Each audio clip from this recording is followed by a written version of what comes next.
There is nothing comparable for moral force to the charm of truly noble manners.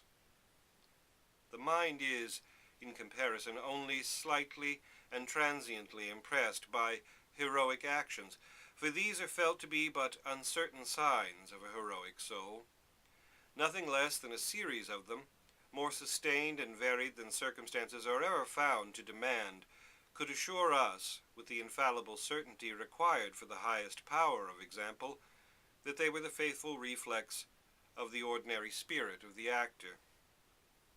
The spectacle of patient suffering, though not so striking, is morally more impressive, for we know that action is transitory, a step, a blow, the motion of a muscle this way or that, 'tis done, and, in the after vacancy, we wonder at ourselves like men betrayed.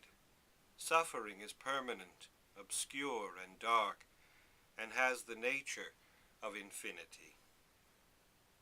The mind, however, has a very natural repugnance to the sustained contemplation of this species of example, and is much more willingly persuaded by a spectacle precisely the reverse, namely, that of goodness actually upon the earth triumphant, and bearing in its ordinary demeanor, under whatever circumstances, the lovely stamp of obedience to that highest and most rarely fulfilled commandment.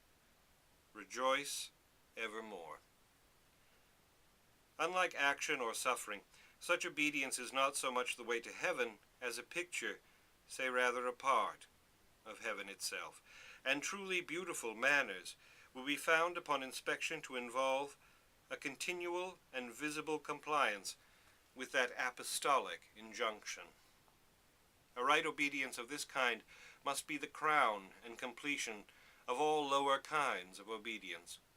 It is not compatible with the bitter humiliations of the habit of any actual sin. It excludes selfishness, since the condition of joy, as distinguished from pleasure, is generosity, and a soul in the practice of going forth from itself, it is no sensual partiality for the bright side of things, no unholy repugnance to the consideration of sorrow, but a habit of lifting life to a height at which all sides of it become bright, and all moral difficulties intelligible. In action, it is a salubrity about which doctors will not disagree. In the countenance, it is a loveliness which connoisseurs will not dispute. In the demeanor, it is a lofty gentleness, which, without pride, patronizes all the world, and which, without omitting the minutest temporal obligations or amenities, does everything with an air of immortality.